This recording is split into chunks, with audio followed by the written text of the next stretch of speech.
네, 여러분 안녕하세요. 2주 만에 2주를 건너뛰었죠. 그래서 오랜만에 뵙습니다. 오늘은 제가 사실 새벽부터 지금까지 강행군을 하고 있는 중입니다. 오늘 순천에 내려갔다 왔거든요. 여수 MBC가 설립된 지 50주년이 됐다 그러네요. 50년이 됐는데 오늘은 또 하나 이제 50주년이 된 역사적인 사건이 있죠. 전태일 열사가 분신으로 돌아가신 지 50주년 되는 날이기도 하죠. 저는 오늘 순천에 가서 여수 MBC 창립 50주년을 이제 기념하면서 특집 방송에 출연하러 내려갔다 왔습니다.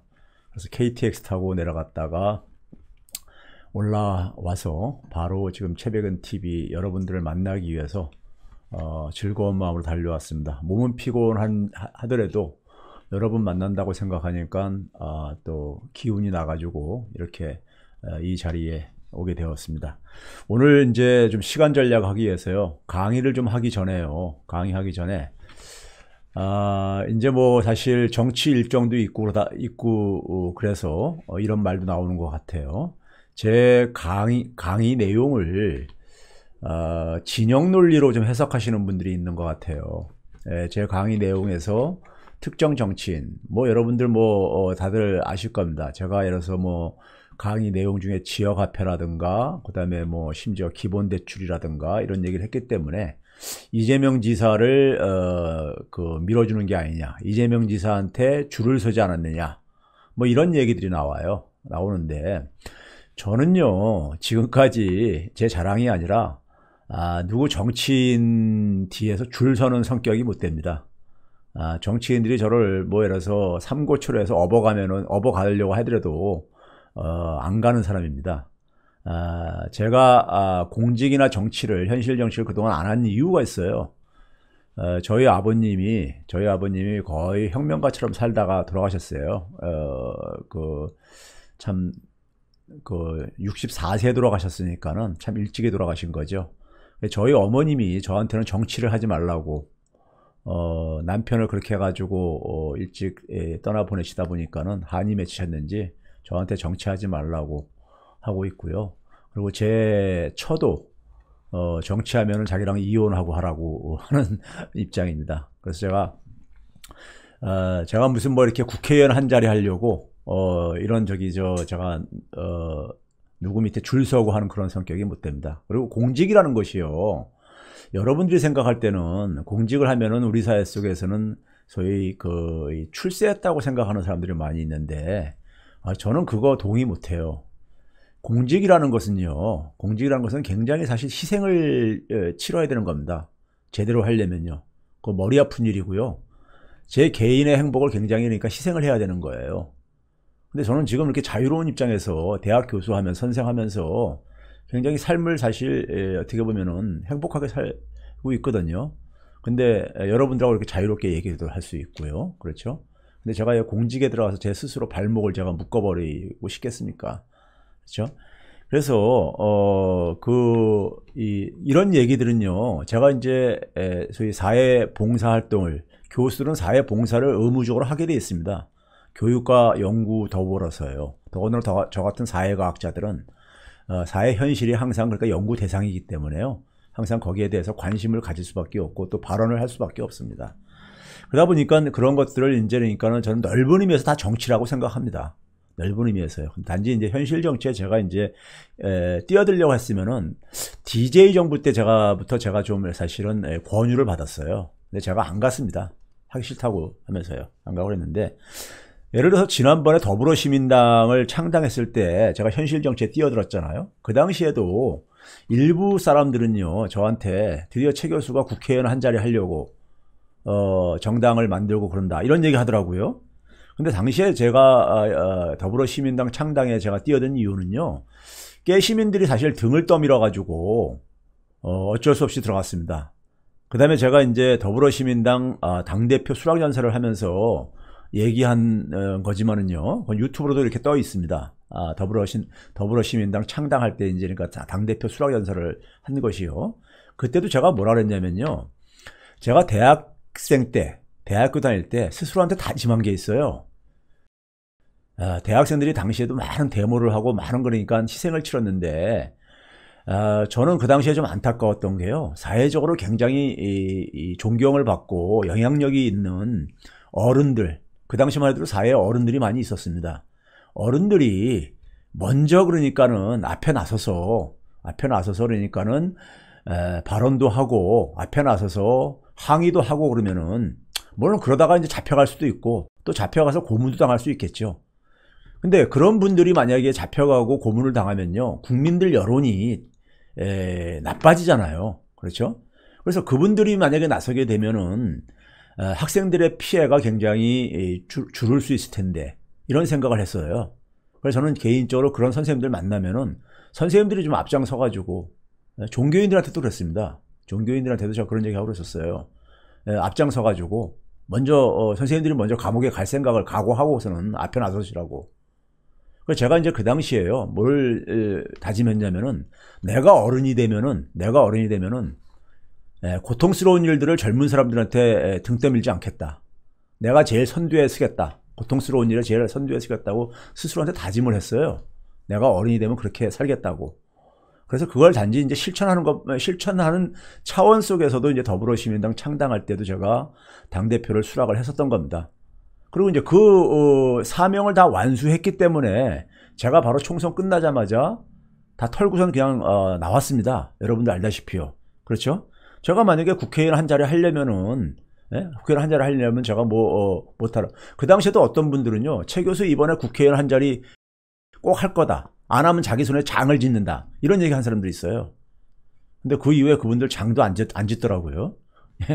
근데 그 당시에 제가 더불어시민당 창당을 한 이유가요, 뛰어든 이유가 깨시민들이 걱정했던 거하고 똑같은 마음입니다. 당시에 미래통합당은 그러니까 당시에 상당히 불순한 의도를 가지고 있었죠. 뭐 예를 들면은 지난 연말에 공수처법을 어렵게 이제 깨시민들이 노력해서 통과시켰는데, 국회에서 그걸 이제 와해시키고, 그리고 국회를 다수당으로 장악해가지고 문재인 정부를, 그러니까 식물 정부로 만들려고 하는 이런, 이제 그러니까 저는 이 불순한 의도를 우리 많은 깨시민들이 걱정을 했었잖아요. 그렇죠? 그래서 이거를 이제 그런 행위를 교육자로서, 선생으로서 그냥 이렇게 눈 감고 있을 수가 없는 거죠. 국민들이 굉장히 고통스러워하는 일들을요. 그래서 이제 창당을 하고 이제 잠시나마 현실 정치에 뛰어들었던 겁니다. 그리고 제가 4.15 총선 전부터 올 1월 달부터 이 채백은 TV를 개설을 했습니다. 이 개설 목적이 저한테는 굉장히 아픈 추억이 하나 있습니다. 우리가 그 경제에 대해서 일반 국민들이 굉장히 좀 다른 분야에 비해서 좀 이제 우리가 그 어렵게 느껴지는 분야잖아요. 근데 제가 경기도 하남이라는 지역에서 90년대 말, 그러니까 2000년 경부터 지역에서 자치운동을 했었어요. 주민자치운동을요. 당시에 외환위기 겪고 나서요, 상당히 그 지역사회가 어려웠을 때입니다. 어려운 상황이었었고요. 가정이 해체된 이런 집안도 많이 있었었고요. 근데 그 당시에 제가 경제학자로서 굉장히 자괴감을 느꼈어요. 이 외환위기가 터진 거에 대해서요. 근데 나중에 지나고 보니까는 우리가 당한 거더라고요. 어떻게 합니까? 육지에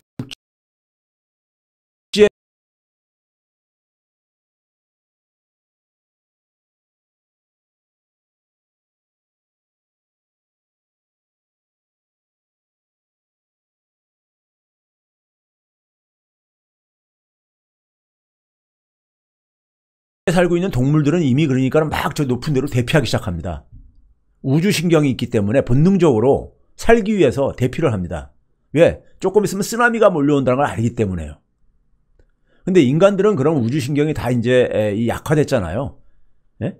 그러다 보니까는 그거를 정부나 이런 데서 알려주지 않으면은 미리 대피를 못하죠. 미리 대피를 못하죠. 그렇죠? 근데 그런 엄청난 재난이 다가올 때 주요 공직자들은 거기에 대해서 그러니까는 알 수 있는 정보를 사실 갖고 있어요. 근데도 얘기를 안 합니다. 네? 사회가 불안해진다 뭐 이런 여러 가지 핑계대고, 그리고 자기는 개인적으로 거기에 대해서 그러니까 대비를 합니다. 97년도 외환위기 때요, 가을에 강남에 그러니까 소위 말해서 그 이 고위공직자 집안에, 예? 이 주부들이 달러 사재기 한다는 소문이 돌았었어요. 달러 사재기 한다는 소문. 우리나라 그러니까 달러가 바닥이 나가지고 잘못하면 외환위기 온다는 이런 소문이 돌고 그랬었어요, 당시에요. 예? 근데 그들은 이미 그 당시 알았던 거 아니에요, 그러니까요. 예? 국가 운영을 하고 그러니까요, 상황을요. 그렇죠? 근데 국민들한테는 계속해서 뭐라 했냐면 경제 잘 돌아가고 있다 그랬었어요. 근데 외환위기 터지고 나서 엄청난 그 쓰나미를 국민들이 다 뒤집어 썼죠. 우리 거리의 노숙자, 그때부터 생긴 겁니다. 가정이 해체되고, 예? 수백만 명이 그러니까는 실직자가 되고, 30대 재벌 중에서 14개 재벌이 부도가 날 정도였었으니까요. 예? 좋은 은행들 다 저기 문 닫고요, 그러니까요. 많은 좋은 은행들이요, 그러니까요. 그래서 소위 말해서 대졸 학력자들이 그러니까 실직자가 엄청 나왔었습니다. 그러니까 우리나라는요, 보면요. 예? 우리나라는 보면은 항상 그렇습니다. 이 고위공직자들이, 예? 자기 정권 때는 안 일어나고 다음 정권으로 가능한 한, 다음 정권에서 일어나길 바라면서 하면서 자기는 개인적으로 거기에 대비를 합니다. 근데 국민들은 그런, 고급 정보를 알 수가 없잖아요. 그러다 보니까 나중에 그걸 뒤집어 써요. 쓰나미를요. 이런데 굉장히 저는 경제학자로서 굉장히 미안한 마음이 들었습니다. 그래서 제가 채백은 TV를 개설한 이유가 국민들한테 좀이라도 그러니까 필요한 정보를 좀 알려드리기 위해서, 경제를 좀 읽는 눈을 좀 갖게 해주기 위해서 제가 이런 거예요. 예? 왜냐면 이 우리나라 특권층들은 뭡니까요? 특권층들은 국민들의 여론을 조작해가지고 자기들 의도대로 그러니까 지배할 수 있다고. 소위 말해서 국민들은 개돼지라고 이렇게 얘기하는 사람들이 있잖아요. 실제로 저 그런 사람 봤습니다. 제 주변에서도요. 예? 그런 잘못된 생각을 바로잡기 위해서 제가 좀 채백은 TV를 개설을 한 겁니다. 그리고 적어도 내 학생, 내 자녀들이 살아가는 세상은 이런 일이 되풀이되지 않았으면 하는 마음에서요. 예? 그러다 보니까는 사람들이 저한테 근데 최근에 다루는 주제에 대해서 이재명 지사 그러니까 밀어주는 이런 거 아니냐, 줄서기 하는 거 아니냐. 제가 아까 앞에서 얘기했듯이요. 저는 어떤 정치인한테 줄 서는 그런 성격이 못 돼요. 성격이 못 됩니다. 저는요. 네? 그런 성격이 못 돼요. 그분들이 여러 차례 삼고초려해서 부탁을 해도, 네? 갈까 말까 가지 않는 사람입니다. 자, 그런데 제가 이제 그러니까요. 제가 이제 그 유력 정치인들한테 많은 그러니까 사실 자문이나 조언 요청을 많이 받아요. 그래서 유력 정치인들 많이 압니다. 많이 알아요. 돌아가신 박원순 시장님부터 해가지고 김경수 지사라든가 웬만한 도지사들 다 웬만큼 다 압니다. 아는데 그분들 조언을 해줍니다. 조언을 해줘요. 그리고요, 제 얘기를 들으면은 도움을 주는 것이고요. 듣지 않으면 그냥 그만인 것입니다. 네? 저하고 생각이 틀린데 제가 뭐 그분한테 강요할 수도 없는 거고, 그렇죠? 저는 그렇게 합니다. 그래서 저는 정치라는 것을요, 국민들한테 희망을 주는 것이라고 생각하고요. 경제라는 것은 서민들의 마음을 편안하게 해주는 것입니다. 그러면 저는 서민들에게 마음을 편안하게 해주고, 국민들한테 그러니까 희망을 만들어주고, 그리고 내 자녀랑 우리 학생들을 희망을 갖고 살게 해주는 그런 정치를 하겠다고 하면은 저는 도와줘요. 제가 갖고 있는 조그마한 미력이나마 보태줍니다. 근데 제가 평생을 걸고 공부한 사람인데 제 생각하고 안 맞는 사람한테, 제가 그 사람이 그러니까 설사 대통령이 될 가능성이 크다고 해서 저는 거기 가서 제 생각하고 안 맞는데 거기 가서 그 사람한테 제가 소위 말해서 알랑방구 이런 거 못 낍니다. 그런 거 안 껴요. 예? 그런 성격이 못 되는 사람입니다, 저는요. 예? 그래서 뭐 이 채백은 TV에서 제가 이래서 다른 주제 중에서 이재명 지사가 그러니까 다루는 주제가 많이 나오는 거는 생각이 우연히 그러니까 일치하기 때문인 거예요. 예? 제 그동안에 채백은 TV에서 한 얘기들, 아니면 제가 그동안에 쭉 삶을 살아오면서, 아니면 최근에 여러분들이 봐왔던 채백은의 모습에서 한번 생각을 해보세요. 제가 늘상 강조하는 게 뭡니까? 우리 아이들, 우리 학생들이 희망을 갖고 살 수 있는 그런 사회 만들어주는데 좀 일조하고 싶다. 그리고 우리 서민들의 마음을 좀 편안하게 해주고 싶다. 저는 그겁니다. 거기에 가장 그러니까 부합되는 정치인이 만약에 도와달라고 하면은 저는 제가 갖고 있는 지식을 나눠드릴 거예요. 제가 공직을 떠맡고 안 떠맡고 떠나서요. 그건 솔직히 말해서 개인적으로 관심 없어요. 공직에 대해서요. 저 유력 정치인들 만나면 이런 얘기 합니다. 여러분들이 생각할 때는 모르게 건방져서 그렇게 생각할 수 있어요. 근데 국회의원이나 장관 이런 거 별로 관심이 없다. 제가 무슨 얘기까지 하는지 아세요? 이게 방송이 아니고 개인 유튜브니까 제가 그대로 쓸게요. 그분들 앞에서 제가 면전에서 쓴 얘기입니다. 저 국회의원이나 장관 같은 거 개나 소나 다 하는 거 별 관심이 없다고 이런 얘기 합니다. 제 묘비명에다가 1억 세다 주란줄 넣기 해서 그 재미없는 일 하기 싫다고 이런 얘기 합니다. 그건 희생이잖아요. 봉사고. 그거를 대단하게 생각하는 사람은 저는 뭔가 잘못된 사람이라고 생각해요. 그런 사람은 그 공직을 맡게 되면요. 자기 힘 자랑합니다. 우리 그런 사람들 많이 보고 있잖아요. 지금요. 근데 그런 사람들 국민이 존경합니까? 존경 안 하잖아요. 예? 그 자기가 그러니까 뭐 내가 전직 장관이었다. 이게 뭐 그렇게 대단한 일입니까?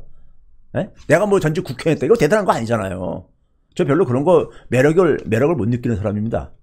그러니까 그런 거 하기 위해서 제가 뭐 정치인들 만나서 조언하고 그러는 거 아닙니다. 우리 아이들이 살아갈 세상이니까는 제대로 된 정치를 해줄 사람한테 조금이나마 줘도 그러니까는 보탬을 주겠다는 차원에서 그리고 제 얘기 들으면은 뭐 도와주는 거고 안 들으면 저는 그냥 빠이빠이입니다. 저는요 칼 같은 사람이에요. 칼 같은 사람입니다. 그래서 아마 뭐 새 정부가 들었으더라도 그러니까 저한테 무슨 공직을 맡아달라고 할 때 굉장히 아마 힘들 겁니다. 저는 뭐 웬만하면 할 생각이 없는 사람이니까요. 진짜로요. 네? 자, 그래서 이런 생각으로 제가 살아왔기 때문에요. 그동안에 이제 그러니까 제가 뭐 기본소득 필요성, 이건 사실 그러니까 이재명 지사보다 제가 먼저 한 얘기예요. 성남시장 하기 전부터 이재명 지사가 성남시장 할 때 청년 기본 배당을 도입을 했었거든요. 근데 제가 그 전부터 얘기했던 사람입니다. 네? 제가 뭐 한국판 양쪽 하나라든가 이런 얘기도 제가 라이센스를 갖고 있는 사람이에요. 네? 금융민주화, 한국은행 민주화. 제 책들 한번 찾아보세요. 옛날부터 했던 얘기예요. 네?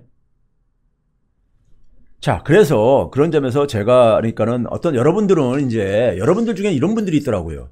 자기가 좋아하는 정치인이 있으면은 자기가 좋아하는 정치인은요, 우린 적어도 민주 진보 진영의 유권자들이라면은, 깨시민들이라면요, 자기 개인의 그러니까는 무슨 뭐 인연이라든가 이런 거 가지고 지지하면 안 됩니다. 그렇죠? 그분이 어떤 정치 철학을 갖고 있고, 그분이 만약에 우리가 국정을 운영하게 되면 우리 사회가 어떻게 바뀔 가능성이 있는가, 이런 걸 기준으로 해야 되는 거죠. 예? 그리고 그런 의지가 있는가 없는가, 그런 게 돼야 되는 거죠. 자기 개인의 그러니까는 선호도 가지고 하고 해서 결정을 해놓고 자기하고 생각이 안 맞으면 그냥 공격을 하고 진영 논리로요. 자기가 지지하는 지도자를 그러니까 하고 다른 지도자를 지지한다고 해가지고 그럴 필요 없어요. 그럴 필요 없습니다. 저는요, 우리 사회는 진짜입니다. 학생들과 우리 자녀들한테 희망을 줄 수 있도록 우리 사회를 변화시킬 수 있는 그런 정치인이 진짜 필요로 하는 시대입니다. 그런 사람들이한테 저는 제가 갖고 있는 조금이나 미력을 아마 보태줄 겁니다. 보태준다는 것이 제가 갖고 있는 지식을 해주는 거죠. 뭐 지식을요. 네? 제가 갖고 있는 힘이 뭐가 있어요? 겁니다. 그런 점에서 제가 지금 오늘 좀 시작하기 전에 저에 대해서 뭐 이재명 지사 뭐 빨아주냐 뭐 이런 표현을 쓰는 사람들도 있어요. 그리고 뭐 이재명 지사 줄 서가지고 뭐 한 자리 하려고 하는데 그건 저한테는 굉장히 모욕적인 얘기입니다. 네? 저 그분이 있잖아요. 그분이 설사 대통령이 돼서 저한테 뭐 해달라 해도 저 모셔가기 굉장히 힘들 겁니다. 저 데려가기 굉장히 힘들 거예요. 네? 왜 그러냐면요, 저는 자유인으로 살아가는 게 더 좋은 사람입니다. 훨씬 더 제가 할 수 있는 일이 많고 그러기 때문에. 그래서 여러분들이 제발 좀 이제 그러니까 그런 우리가 이 진영 논리로 그러니까 우리가 좀 이 사람을 그러니까 우리가 민주 진보 진영의 깨시민들은 좀 분열되지 않았으면 좋겠어요. 그걸로 상처를 입히고 상처를 주고 그러지 않았으면 좋겠습니다. 예? 각자가 자기의 기준이 있을 겁니다. 그냥 그걸 가지고 그냥 지지를 하고 싶으면 하시면 되는 것이고, 예? 그리고 제 기준은 제가 분명히 말씀드립니다. 제 기준은 내 자녀들하고 내 학생들이 희망을 갖고 살아가게 해줄 수 있는 사람입니다. 근데 그러한 어떤 하나의 비전을 제시하지 못하는 사람, 그러한 변화의 가능성을 보여주지 못하는 사람, 전 지지해줄 수 없습니다. 도와줄 수 없어요. 개인적인 인연이 있다 하더라도. 저 이낙연 대표하고도 개인적으로 친분이 좀 있어요. 김경수 지사하고도 친분이 있고 많은 정치인들하고 친분들이 있습니다. 예? 그렇다고 해서 제가 그러니까 제가 그분들을 그냥 그렇다고 해서 정치적으로 그냥 무조건 이렇게 지지하고 그런 건 아닙니다. 예? 저는 그러니까 저는 제 기준에 아까 얘기했듯이 그게 부합이 됐을 때 도움 주는 거고요. 그 다음에 무슨 인연이라는 것은, 친분이라는 것은 그냥 사적인 저거죠. 그럼 넓은 의미에서 민주 진보 진영에 같이 우리가 한 팀인 거고요. 그러니까요. 저는 이렇게 생각합니다. 그래서 더 이상 저한테 제발 좀, 제가 하여간 현실 정치에 뛰어들 때마다들 하여간 그런 소리들을 해요. 이제 뭐 한 자리 하려고 하지 않냐 이러는데, 그 한 자리요, 여러분들한테 그런 소리 하는 사람한테 한 자리인지 모르겠는데 저한테는 의미 없는 자리입니다. 솔직히 말해서요. 그거 하려면요, 벌써 저 20여 년 전에 벌써 했습니다. 진짜 잘난 체하는 게 아니라요. 그런 기회가 여러 번 있었기 때문에요. 그래서 제가 이 정도로 제 입장을 좀 이제 오늘 정리를 할 필요가 있을 것 같아서요. 앞으로도 계속 이런 말이 나올 것 같아서 제가 좀 시간 할애해서 말씀드린 거고요. 오늘은요, 사실 전태일 열사가 이제 그러니까 우리가 분신으로 이제 우리가 돌아가신 지 50주년이 되는 해입니다. 되는 해인데, 우리가 경제를 일반 국민들이 잘 모르잖아요. 근데 금융은 더더군다나 모릅니다. 금융이 가장 우리가 어려운 부분에 돼 있는데, 우리는 사실 우리 사회는요, 우리 경제는 저는 시장 경제가 아니라고 봅니다. 우리 경제는 자본주의 경제가 아니라고 봅니다. 시장 경제와 자본주의 경제는요, 기본적으로 우리가 모두가 출발선에 있어서 공정해야 됩니다. 출발선이 그러니까 다 똑같아야 되는 거예요. 근데 우리 출발선이 똑같지가 않습니다. 우리 상위 하위 10%들은 제가 늘 여러 번 강연에서 얘기했죠. 상하이 10% 가구들은 신분이 대물림되고 있다. 일종의 현대판 골품제 사회인 거예요. 부모 누구 만났냐에 따라서 신분이 대물림돼요. 이런데 어떻게 무슨 공정한 경쟁이 돼요? 네? 공정한 경쟁이 되지 않는 사회는요, 그건 시장 경제가 아닙니다. 자본주의가 아니에요. 평등하고 공정한 경쟁하고는 틀린 얘기입니다. 물론 기회의 평등이 이제 공정한 경쟁하고 부합하는 말이긴 하지만요. 근데 공정하지가 못합니다. 우리 사회는요. 특히 어디가? 그 불공정한 대표적인 영역이 뭐냐? 금융입니다. 금융이에요.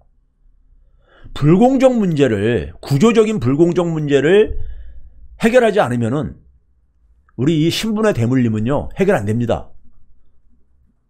자기 부모가 하위 10%라고 해가지고 자기 삶도 하위 10%로 살 수밖에 없다면은 무슨 희망을 갖고 살 수 있겠습니까? 그렇죠? 그런 점에서 이 금융을 민주화시키는 것은 굉장히 중요한 과제입니다. 중요한 과제예요. 금융은 잘 모르다 보니까요, 정치인들도 잘 모르다 보니까는 금융의 마피아들이 있습니다. 자기들끼리 다 해먹어요. 소위 우리 사회 금융계, 그러니까 소위 대부라고는 엘모 씨가 자기들 그러니까 인맥, 네트워크를 가지고 이너서클에서 다들 해먹고 그러고 그래요. 거기다가 월가의 앞잡이 노릇까지도 하고 앉아있고요.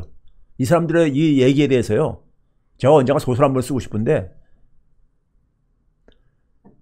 참 끔찍한 사람들입니다. 정치인들이 금융을 모르다 보니까요, 제대로 이 부분에 대해서 관리를 안 하고 통제를 안 해요. 자, 제가 그래서 오늘 이 금융과 중앙은행의 민주화가 왜 필요한가를 제가 보여드리도록 하겠습니다. 먼저요, 우리가 금융의 가장 핵심적인 부분은 뭡니까? 은행 시스템이죠. 은행 시스템이고, 은행 시스템하고 중앙은행 시스템은 같은 말입니다. 자, 우리가 경제학 교과서에 보게 되면요. 중앙은행, 우리나라 보면 한국은행이죠. 중앙은행은 정부와 은행의 은행이라고 돼 있어요. 한국은행은 정부하고 은행만 이용할 수 있습니다. 시중은행이요. 이금융권 은행들 말고요. 저축은행 이런 데는 말고요. 예? 시중은행하고 정부만 이용할 수 있어요. 정부와 시중은행의 은행 역할을 하는 곳입니다. 중앙은행은요. 왜 이렇게 됐느냐? 이걸 아셔야 돼요. 먼저요. 이걸 아셔야 됩니다. 자, 우리가 중앙은행의 가장 표본이 되는 게 뭡니까? 영란은행입니다. 1694년에 뱅크 오브 잉글랜드라고 해가지고 영란은행이 만들어지는데요. 영란은행이 우리가 물론 영란은행보다 먼저 나타나는 은행도 있습니다. 네덜란드에서 근데 우리가 영란은행을 우리가 거의 효시로 우리가 중앙은행이 효시로 많이들 우리가 얘기를 하는데 1694년이면 언제입니까? 우리 중고등학교 다닐 때 혹시 역사 속에 세계사 속에서 우리가 배운 것 중에 1689년에 명예혁명 뭐 이런 것들 우리가 공부한 그 시기 무렵입니다. 그때 우리가 영국의 특징은 뭡니까요? 왕권이 굉장히 프랑스나 이런 데에 비해서 약하면서 소위 의회가 일찍이 그 의회라는 것은 소위 말해서 초창기에는 귀족이 지배를 하고 있었고 예? 그 1600 영란은행이 생길 무렵에는 예? 소위 말해서 토지 소유자들 자산가들도 일부 그러니까는 소위 요즘식으로 얘기하면 국회의원이 될 수 있었던 이런 시절입니다. 의회가 굉장히 막강한 힘을 가지고 있었던 나라였었죠. 영국이라는 나라는요. 왕권이 좀 약하고요. 그렇죠? 당시에는 그러니까 우리가 소위 절대왕정식입니다. 그렇죠? 절대왕정은 그 이전에 중세 봉건제에서 봉건 영주들이 그러니까 지배하던 상황 속에서 서로가 봉건 영주들은 자기의 그러니까 힘을 늘리기 위해서 계속 영토 확장 전쟁들을 막 하고 그랬죠. 그 결과로 최후의 승자가 되는 게 이제 소위 말해서 절대 왕정이 된 거죠. 그렇죠? 절대 왕정이요. 근데 이 전쟁이 굉장히 많았던 시기입니다. 17세기, 18세기 이때는 유럽에서요. 전쟁을 하는 데서 가장 중요한 게 뭐냐면 전쟁 자금입니다. 자금이요. 근데 이 전쟁 자금을 그러니까는 사실 당시에 걷어들이는 세금만 가지고 당시는 경제력이 아직 지금처럼 그렇게 경제력이 크지 못하다 보니까는 세금을 많이 거둘 수가 없었어요. 그러니까 전쟁을 수행할 때마다 빚을 내가지고 할 수밖에 없습니다. 돈을 빌려가지고요. 근데 그걸 못 갚게 되면은 파산도 하고 막 이러는 사태가 벌어지고 그랬던 거예요. 예? 그런데 당시의 은행은요, 오늘날 같은 은행이 아니었었습니다. 당시의 은행들은요,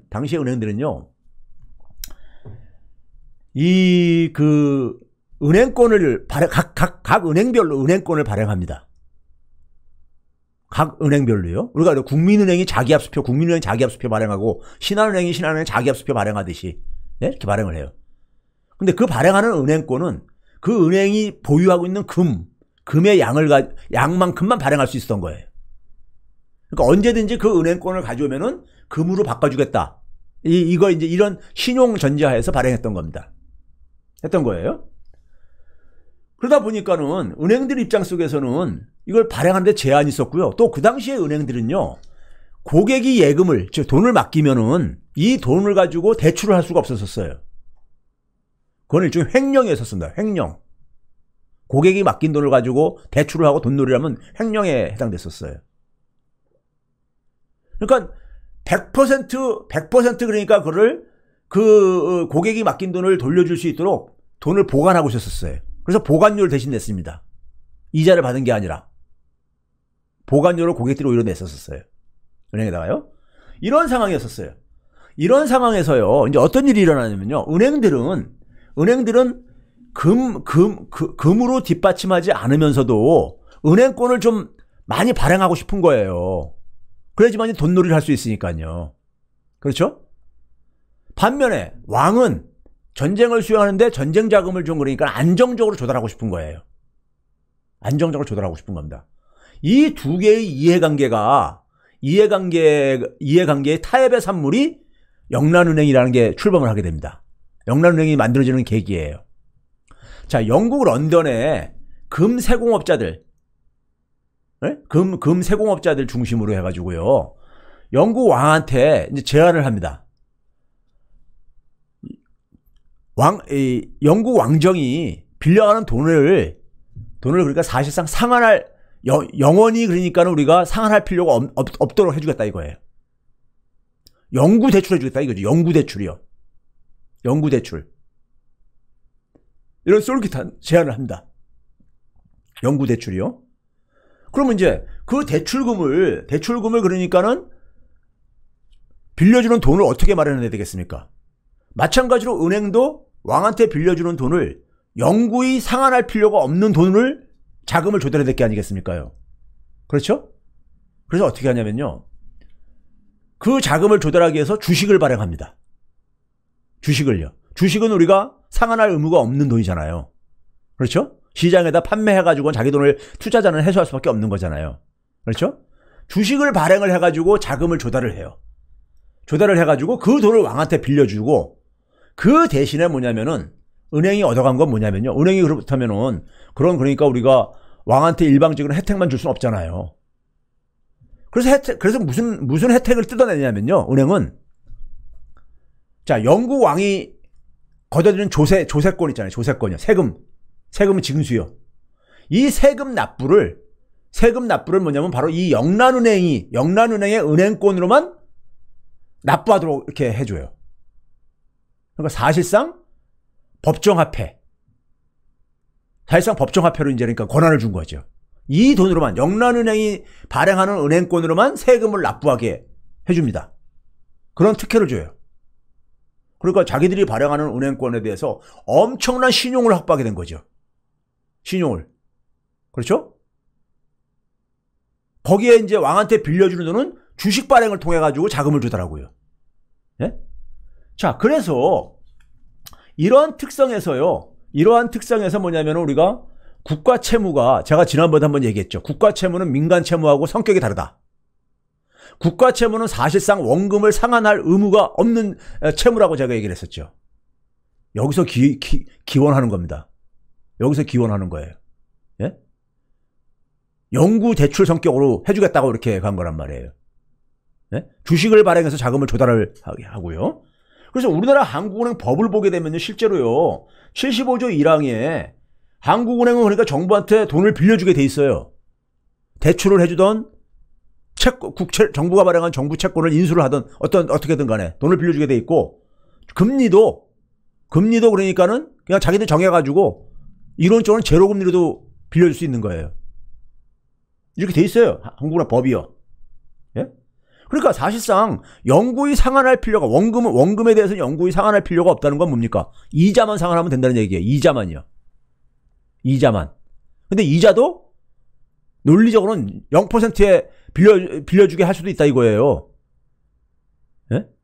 그래서 국가 채무는 특수한 채무입니다. 이게 물론 그러니까 달러로 빌려오는 돈이 아니고 원화로 발행하는 이 국가 채무라면요. 자, 거기다가 이 은행이라는 것은 여러분들, 은행업이라는 것이, 이것도 마찬가지로 여러분들, 우리 은행업이라는 것은요, 인가 사업입니다. 정부가 인가를 해줘야지만 할 수 있는 사업이에요. 아무나 못합니다. 아무나 못하는 사업이에요. 우리나라 은행법 53조를 보게 되면요, 금융위원회가 은행 영업을 정지시킬 수가 있어요. 예? 정지시킬 수가 있게 돼 있습니다. 정지시키면 그냥 은행 문 닫아야 되는 거예요. 예? 이 금융위원회가 그러니까는 그런 역할을 하는 걸로 만들어 놓은 거라 이거예요.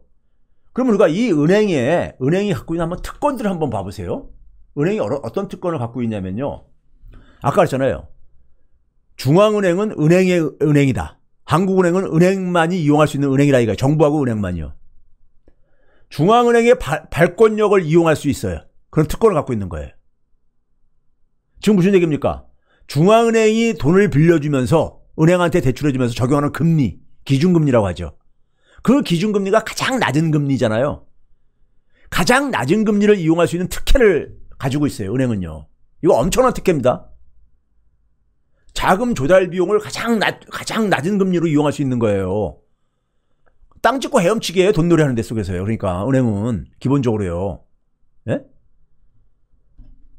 그 다음에 뭐냐면은 두 번째는 뭐냐면요. 은행은 이제 돈 벌려고 수익을 추구하다가 높은 수익을 추구하려면 어떻게 됩니까? 위험성도 증가하죠. 리스크도 증가한다죠. 우리가 흔히 그러니까요. 그러다가 돈이 잘 시중에 안 돌게 되게 되면요. 안 돌게 되게 되면은 이 투자했던 고수익에 투자했던 것이 자금이 그러니까 회수가 안 될 수가 있어요. 일시적으로요. 그럼 일반 기업들은 그렇게 됐을 때 파산을 할 수 있죠. 근데 은행은 이럴 때 뭐냐면은 중앙은행으로부터 긴급 자금을 대부도 받을 수 있어요. 이걸 최종 대부자 기능이라고 합니다. 중앙은행에. 우리가 일반 사람들이 사업하다가 내가 현금 조달을 못 해가지고 파산할 때 누가 도와줍니까? 중앙은행이요? 안 도와주잖아요. 근데 은행은 도와주고 있습니다. 얼마나 그러니까 은행이 그러니까 이 돈 벌기 쉬워요. 예? 그렇죠?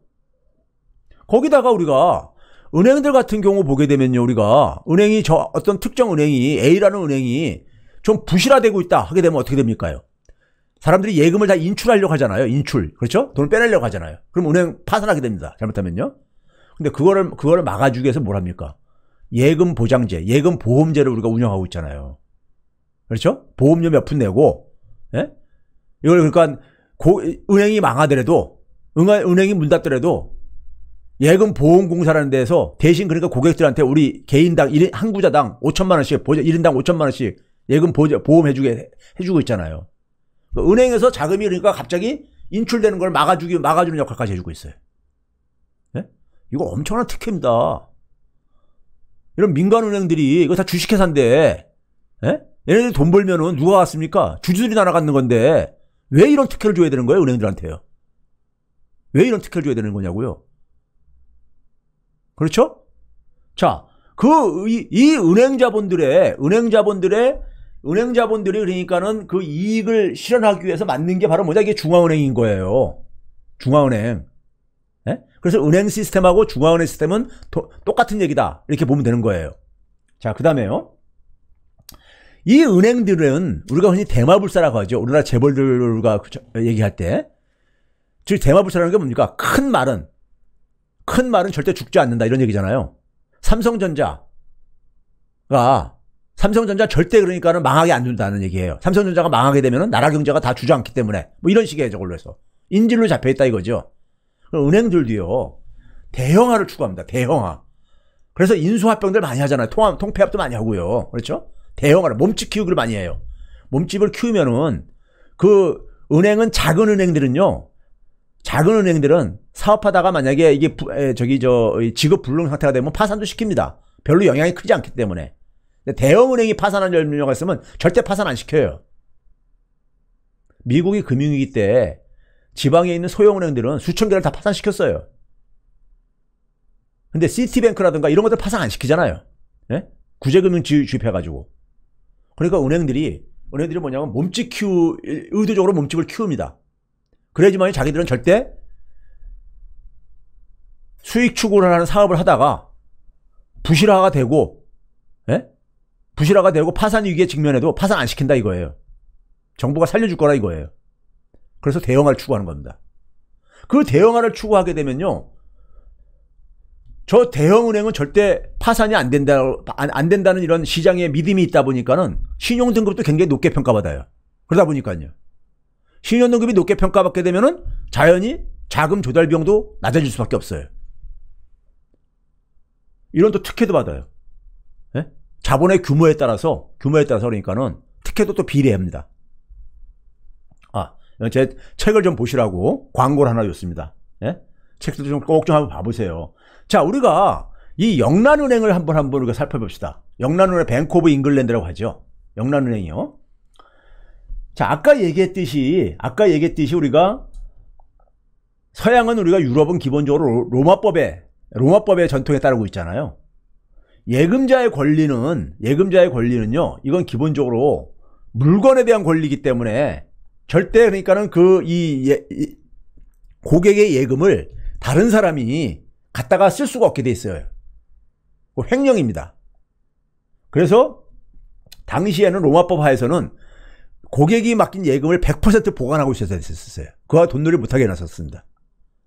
그러다 보니까 은행업이 그러니까 제대로 성장할 수가 없잖아요. 은행은 돈놀이를 해야 되는데. 그렇죠?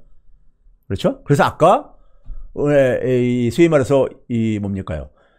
조세를 납부할 수 있는, 세금을 납부할 수 있는 은행권을 발행할 수 있는 거. 그게 엄청난 그러니까는 하나의 전환점이 된 거예요. 고객의 예금 없이도 은행권을 발행, 금이 없어도, 보유하고 있는 금이 없어도 은행권을 발행하게 되면 일종의 채권이죠. 발행해도 통용될 수 있게끔 그런 특혜를 준 거예요.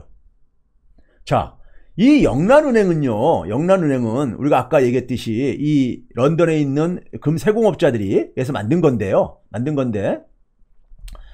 자, 이 영란은행의 원래 명칭을 보게 되면요. 이게, 자, 여기 있죠. 요즘은 우리가 뱅크 오브 잉글랜드라고 얘기를 하잖아요. 근데 이게 원래는 거버너 앤드 컴퍼니 오브 더 뱅크 오브 잉글랜드, 이거 길게 돼 있습니다. 줄여가지고 이제 요새는 뱅크 오브 잉글랜드만 쓰고 있죠. 근데 앞에 거버너 앤드 컴퍼니라는 말이 있는데요. 이 거버너라는 게 이게 뭐냐면요. 당시에 그러니까 이 특별한 어떤 사업들 같은 경우는 왕이 그러니까 허락을 해줘만 됐었던 거예요. 요즘도 그렇잖아요.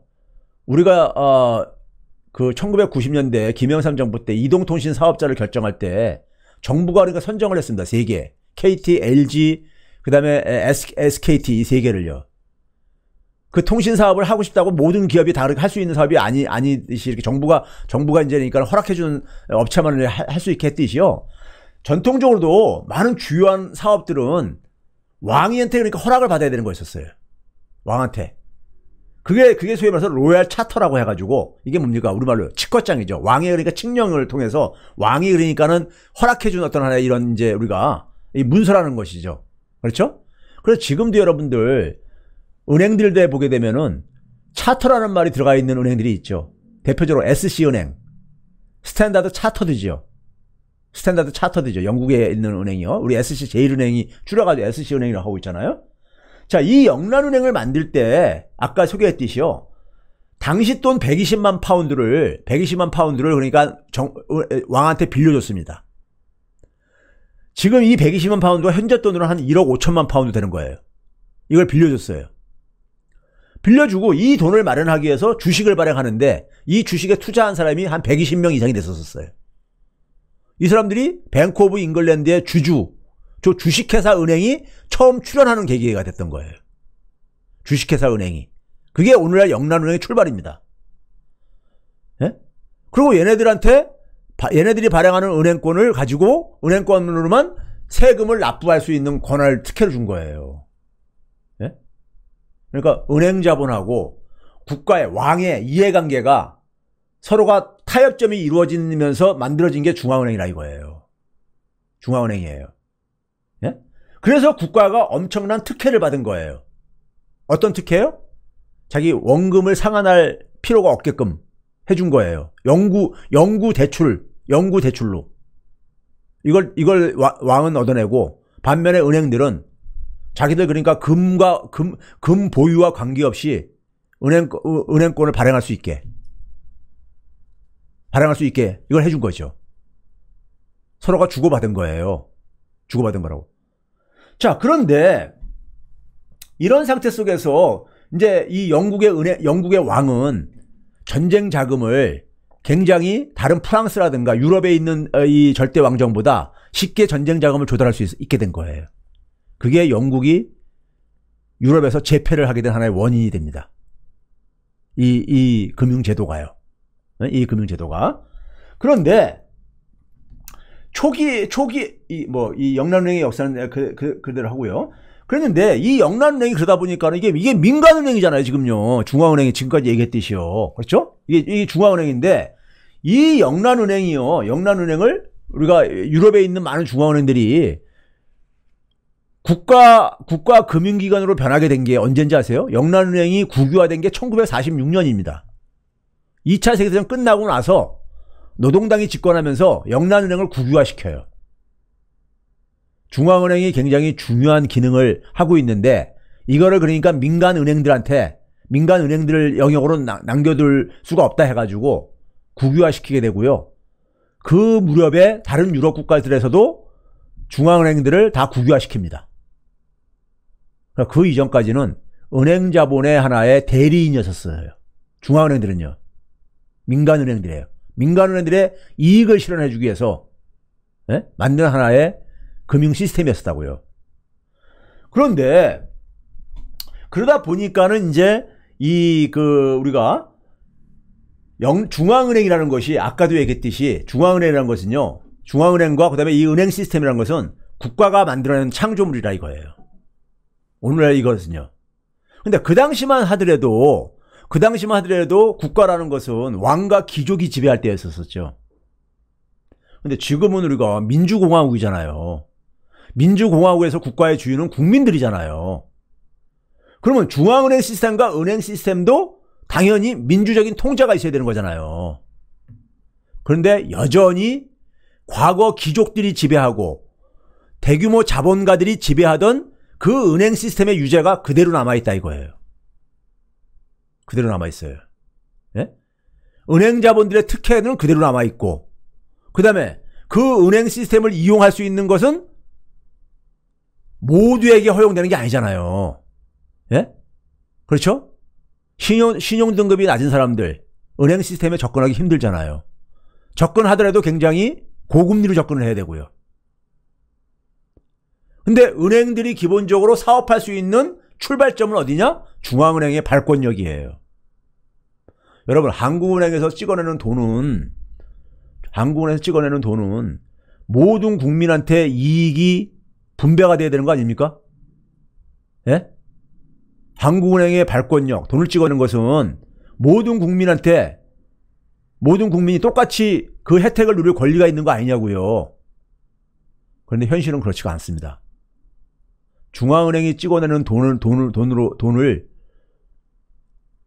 이용할 수 있는 사람은 모든 국민이 아니고요. 첫째는요. 둘째는 이용하더라도 차등적으로 이용한다 이거예요.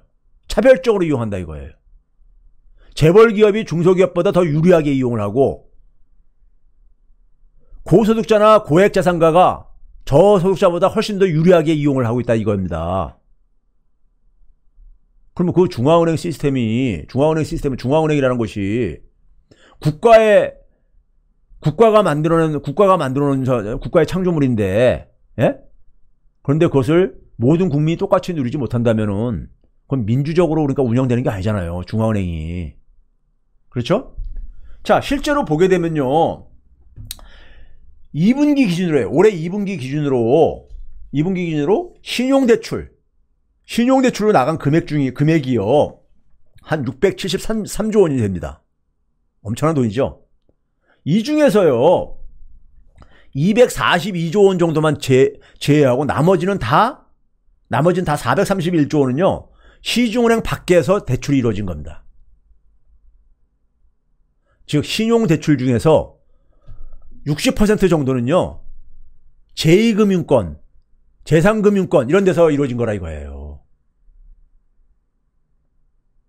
40% 정도만 신용대출 중에 40%만 시중은행에서 그러니까는 대출이 이루어졌어요. 지금 뭡니까? 시중은행에 접근할 수 없는 사람들은 2금융권, 3금융권을 이용했다는 얘기고 2금융권, 3금융권은 시중은행보다 금리가 굉장히 높잖아요. 신용대출 중에서 60%는 은행을 이용할 수가 없어가지고 2금융권, 3금융권을 이용을 했다 이거예요. 예?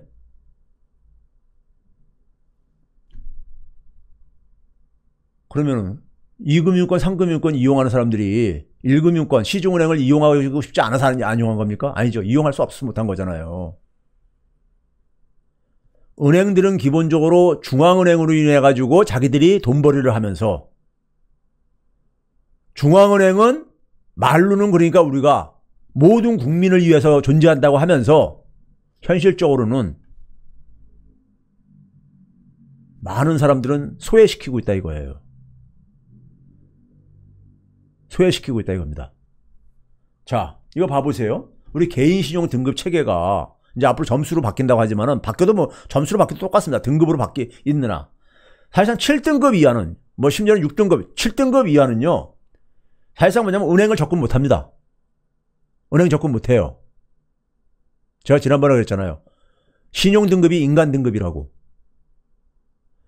은행 시스템이 정부가 만들어 놓은 거란 말이에요. 국가가 만든 거란 말이에요. 예? 중앙은행의 그 시스템 아래에 있는 은행 시스템은 국가가 만든 거라 이거예요. 국가가 인가권도 가지고 있고.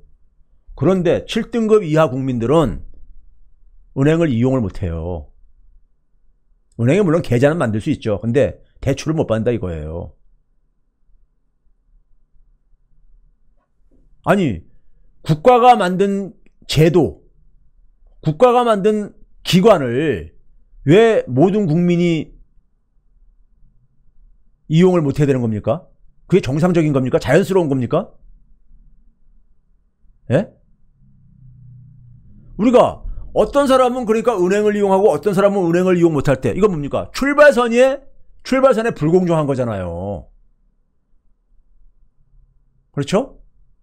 우리 예를 들어서 1금융권 가게 되면은 신용대출로 한 4% 이내에서 다 대출받고, 예? 요즘 4%가 뭡니까? 한 3%, 2, 3%에서 다 대출받고, 반면에 2금융권 가게 되면 한 15%로 가야 되고, 3금융권 가게 되면은 24%까지 내고, 이렇게 해서 어떻게 공정한 경쟁이 될 수 있어요?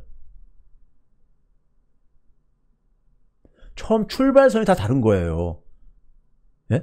그냥 공정하지가 않은 거죠. 그렇죠? 공정하지가 않은 겁니다. 이거는요. 자,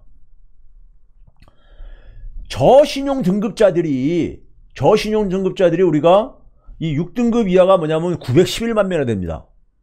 상당히 많은 사람들이죠. 예? 대부업 이용자만 하더라도 한 262만 명이 되고요. 예? 대부업 이용자만 하더라도요. 우리가 생산활동을 하고 있는 인구 중에서 한 20%는 은행 시스템, 중앙은행 시스템의 혜택을 못 받는 거예요. 이게 정상인 겁니까? 한국은행이라는 것이 이게 무슨 뭐 민간적 것도 아니라고 한다면은 중앙은행 시스템의 혜택을 그러니까는 일부 국민들은 원천적으로 배제가 돼 있다는 것은 이건 뭔가 잘못되고 한참 잘못된 겁니다. 과거 우리가 영국이 그러니까 영란은행이 만들어질 때만 하더라도 어땠었습니까요? 그 당시 모든 국민한테 투표권이 있지 않았었습니다. 여러분 세계사 속에서 어렸을 때 공부한 기억이 나실 거예요. 영국에서 모든 국민이 그러니까 투표권을 갖게 된 것은 한 1928년인가 제가 기억을 하고 있습니다. 21세 이상 인구 모든 인구가 투표권을 갖게 된 거는요. 근데 아까 얘기했던 영란은행이 생겼었던 1694년 정도만 하더라도 어떻습니까요? 귀족들 그리고 토지 소유자들 재산이 많은 사람 이런 사람들을 위주로 해가지고 소위 말해서 투표권이 있었었죠. 모든 국민이 똑같은 상태가 아니라 계급에 따라서 그렇죠? 권리가 달랐던 시대잖아요. 그때는 그럴 수가 있어요. 그때 근데 이 유죄가 왜 지금도 계속해서 이게 지속되는 걸 우리가 자연스럽게 그냥 방치를 해야 되냐 이거예요. 예? 왜 이걸 자연스럽게 방치를 하냐고 이거를요. 예? 그렇죠? 자, 그러다 보니까는 이런 상황 속에서 또 하나의 굉장히 그러니까 우리가 이중고를 받고 있는 게 이 청년층들입니다. 청년층들이 대부업을 많이 이용을 하죠. 청년층들이요. 카드론도 많이 이용하고요. 카드론은요. 현대판 사실 고리대금업입니다. 그렇죠? 자, 이런 거를 많이 이용하는데 한번 근데 우리가 이쪽에 발을 들여놓게 되면은 대부업이나 카드론에 발을 들여놓게 되면요. 카드론을 쓰면은 일부 신용평가 회사에서는 그냥 7등급을 떨어뜨립니다. 7등급을 떨어뜨리게 되면은 7등급 밑으로 떨어뜨리면요. 그 다음에 거기서 헤어나기가 쉽지가 않아요. 소수를 빼놓고는요. 예? 그러다가 채무불이행자, 소위 말하는 신용불량자라고 불리는 이게 돼버리면요. 평생을 그 늪에서 못 태어나옵니다. 신용불량자가 되면 정상적인 사회생활하기 힘들어요. 은행에 계좌를 트기가 힘듭니다. 트는 순간에 다 돈을 뜯어가니까요. 은행에 예금 계좌 못 트게 되면요. 직장생활 못합니다. 예? 채무 불이행자라고 하면은 그걸 알면 채용도 안 할 거고요. 아마요. 그러니까 직장들에서요. 평생 저소득자로 살아가야 됩니다. 예? 이게 금융이 사람을 그러니까 완전히 뭡니까요? 신분제 사회로 만들어버리는 중요한 메커니즘을 작용하고 있어요. 금융이요. 예? 자, 그래서 제가 그러면 우리가 이게 모든 국민이 그러니까 사실 중앙은행에 그러니까는 그 시스템, 중앙은행 시스템을 접근할 수 있는 기회는 줘야 되는 거잖아요. 기회를요. 예? 자, 제가 뒤에서 말씀드리겠지만은 미국의 중앙은행이 연준이잖아요. 연준이 지금 무슨 생각까지 하고 있냐면요. 돈을 찍어가지고 좀 만약에 디지털 화폐를 도입할 수 있다면은 연준이 돈을 찍어가지고 모든 국민들한테, 미국 국민들한테, 예? 돈을 일정 금액씩 다 나눠주자. 똑같이. 이것까지 지금 그러니까는 내부에서 검토한 걸로 알려지고 있어요. 그 이유가 있습니다. 좀 뒤에서 말씀드릴게요. 근데, 자, 지금 이제 우리가 최근에 제가 이재명 지사가 아까 얘기했던 기본대출이라는 걸 이걸 제시를 했어요. 기본대출. 어떤 거냐면요. 예를 들어서 뭐냐면, 가장 신용등급 1등급자가 누리는 금리, 그게 한 2% 정도 됩니다. 2%요. 연 2%요. 한 1,000만 원 이내에서 마이너스 통장을 주자 이거예요. 모든 국민들한테요. 원하는 국민들한테요. 그러면은 한 10년 동안 원금은 그러니까는 이 10년 동안 그러니까 이 상한을 유예해주고 10년 동안 이자만 갖게 하다가 10년 후에 그러니까 예를 들면은 원금을 상환하게 하자 이거예요. 그러면 1년에 이자 20만 원입니다. 20만 원은 그렇게 부담되지 않잖아요. 10년 동안 자기가 필요할 때, 사람이 살다 보면은 갑자기 급전이 필요할 수가 있잖아요. 그때 대부분 사람들은 어떻게 합니까? 카드론을 쓰죠. 아니면 대부업체를 가죠. 근데 그게 굉장히 고금리죠. 그렇죠? 그걸 못 갖게 되면 어떻게 됩니까? 채무 상한 연체가 돼가지고 신용등급 더 떨어지고요. 악순환골에 빠지기 쉽잖아요. 최소한 그거는 막아줘야 되지 않느냐. 누가? 돈을 찍어내는 중앙은행이, 발권력을 가진 중앙은행이 그 정도는 해줘야 되는 거 아니냐 이거예요. 제가 그걸 계산을 해봤어요. 계산을 해봤는데 원금을 그러니까 일시에 상환하게 동시에 같이 상환하게 하는 조건, 현재의 연체율을 적용해도요, 이용자가 모든 그러니까 국민들이 이용을 하지 않습니다. 이용하지 않고 대개 소요되는 금액이 현재 그러니까 연체율을 다 기계적으로 적용한다 하더라도 한 2조 5천억도 안 돼요. 연체되는 금액이. 큰 돈이죠. 물론 큰 돈이죠. 그런데 이거를 10년 동안 이자만 상환하게 하면요, 연체율이 굉장히 많이 줄어들 수 있습니다. 예? 그리고 설사 연체액이 나온다 하더라도 이거는 일종의 금융복지 차원 속에서 우리가 저소득자한테 최저생계비를 우리가 지원을 해주잖아요.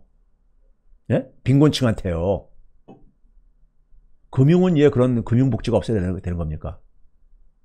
자, 우리가 2%로 그러니까 우리가 1,000만 원 이내에서 마이너스 통장을 해주게 되면요, 모든 국민들이 대출받지 않습니다.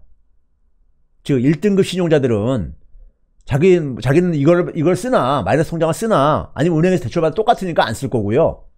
그 다음에 이 2%라는 금리가, 대출 금리가 시중에 그러니까 예금 금리보다 높아요. 이게 높은 거예요. 그러니까 이 돈을 받아가지고, 대출 받아가지고 예금하는 일은 없다 이거예요. 그런 사람들 다 제외하고 나면은 실제로 이용자는 특히 이제 어려운 사람들 중심으로 이용을 하게 된다는 얘기입니다. 그러면 적어도 뭐냐면 중앙은행이 그러니까는 사실 2% 정도는 빌려줄 수 있는 자금 여력이 있잖아요. 예? 지금 중앙은행의 우리 한국은행 기준금리가 0.5%잖아요. 그렇죠? 일단 이론적으로 가능하다 이거예요. 이론적으로요. 자, 일단 그걸 보시고요. 자, 중앙은행을 그래서 중앙은행의 우리가 목표를 보게 되면요, 우리나라는 지금 이제 물가 안정하고 물가 안정하고 그다음에 우리가 금융 안정 두 개만 돼 있는데 원래 중앙은행의 목적은요. 일반적인 중앙은행들은요. 유럽 중앙은행만 빼놓고 유럽은 단일 통화를 사용하니까는 특수한 은행이고요. 나머지 일반적인 은행들은 물가 안정과 완전 고용을 가고 있습니다.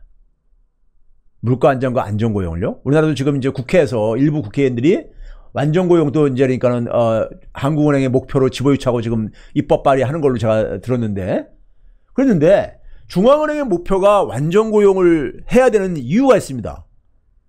저소득층한테는요 가장 중요한 게 일자리잖아요. 일자리잖아요. 중앙은행의 통화정책의 목표가 일자리를 만드는데 통화정책을 써야 된다 이거예요. 이 발권력을 이용해야 된다 이겁니다. 물가 안정은 이건 금융자본 이해를 위한 거예요. 물가 안정이라는 건 뭡니까? 화폐 가치가 안정되는 거거든요. 물가가 오르면은 화폐 가치가 떨어지는 거니까요. 그럼 화폐를 많이 가지고 있는 사람들은 불리하죠. 그렇죠? 그래서 금융계는 인플레이션이라는 걸 굉장히 싫어합니다. 싫어해요. 자, 그 다음에 우리가 금융 안정을 하기 위해서는 소득 불평등 개선. 소득 불평등이 금융 위기의 가장 핵심적인 원인이라고 우리가 경제학에서 얘기를 합니다. 그러니까 소득 불평등을 개선을 해야 되는데 중앙은행은 소득 불평등에는 완전 뒷짐지고 있죠. 나 몰라라 하고 있다 이거예요. 네? 한국은행의 목적 중에 하나가 금융 안정을 돼 있어요. 근데 금융 안정을 위해서는 소득 불평등이 개선돼야 된다 이거예요. 근데 그 역할을 안 하고 있어요. 예? 왜 안 하고 있냐? 이 통화정책을 결정하는 금융통화위원회라고 있죠. 여기에 그러니까 우리가 은행 자본을 대변하는 은행연합에서 추천하는 사람은 들어가 있고 산업자본을 대변하는 대한상공에서 추천하는 사람은 들어가 있는데 청년이라든가 소상공인이라든가 소비자라든가 노동조합이라든가 여기에 추천 몫은 없어요. 왜 모든 국민들을 대변을 안 시키냐 이거예요. 예? 다른 나라는 그러면 우리나라랑 비슷하냐? 아니에요. 다른 나라는 우리나라보다도 훨씬 더 거기 이 위원들이 통화정책을 결정하는 위원들이 다양하게 참여를 하고 있어요. 다양한 계층들을 대변하고 있습니다. 자, 그래서 한국은행이 금융안정 목표를 금융위기 이후에 추가했었어요. 원래는 없었던 건데. 근데 이거 해놓고 나서 하는 게 1년에 두 번, 1년 6월달하고 12월달에 금융안정 보고서를 국회에다 보고하는 걸로 자기 할 일 다 했다고 그렇게 하고 있는 거예요. 소득 불평등 개선을 해야지만이 금융안정의 목표를 위해서 역할을 하는 건데 그걸 안 한다는 점에서는 직무유기인 겁니다. 직무유기인 거예요. 소득이 불평등해지게 되면 금융위기가 발생한다는 것이 경제학계에서 굉장히 지배적인 학설 중에 하나입니다. 예? 지배적인 학설 중에 하나예요. 우리나라도 보게 되면은 소득 불평등이 높아질수록 가계부채가 같이 비례해서 증가한다는 것이 실제로 우리가 밝혀지고 있고요. 자, 제가 이제 오늘 좀 보여드리고 싶은 건 이겁니다. 자, 이게 위의 그림이 뭐냐면요. 위의 그림은 뭐냐면 미국의 중앙은행인 연준이 돈을 찍어낸 규모예요. 돈을 찍어낸 규모인데 글자가 좀 작아가지고 좀 안 보일 수 있겠는데요. 금융위기 이전에는 미국의 연준이 찍어낸 돈이 한 9천억 달러 됐었습니다. 근데 지금은 그것에 그러니까 우리가 8배나 되는 7조 달러가 넘게 찍어냈습니다. 7조 달러가 넘게 찍어냈어요. 이렇게 찍어냈는데 그 돈들이 다 어디 갔느냐? 자, 밑에 있는 그림이 뭐냐면요. 화폐 유통 속도입니다. 화폐 유통 속도라는 건 뭡니까? 동일한 화폐가 1년에 몇 바퀴 도냐 이거예요. 몇 번 순환하냐 이거예요. 예? 이게 쫙 떨어진다는 얘기는 뭡니까? 돈이 안 돌고 있다는 얘기예요. 돈을 엄청 찍어내서 공급을 해도 돈이 안 도는 겁니다. 돈이 왜 안 돌겠습니까? 돈이 가는 사람한테만 가는 거예요. 일반 서민들한테는 안 가는 거예요. 그 찍어낸 돈이. 즉 은행 시스템이 제 기능을 못하고 있는 겁니다. 우리가 경제학 책에서는 중앙은행에서 돈을 찍어가지고 시중에다 풀면은 그게 은행에 예금이 돼가지고 은행은 그걸 또 대출을 해주고 가게나 기업한테 대출을 해주고 또 그게 또 이제 대출받은 돈 중에서 일부가 예금되고 이렇게 해서 순환돼 가지고 그러니까 통화량이 돈이 그러니까 돌아서 경제활동을 지원해 준다고 돼 있어요. 돈이 안 돌고 있다는 얘기는 은행 시스템으로 들어간 돈이 일반 가게 특히 뭐냐면 저소득층한테는 돈이 안 간다는 얘기인 겁니다. 안 간다는 얘기예요. 지금 뭐냐 은행 시스템의 기본적인 역할이 이 돈을 중개해 주는 역할인데 그게 안 되고 있다는 얘기예요. 그게 안 되고 있다는 얘기인 겁니다. 지금.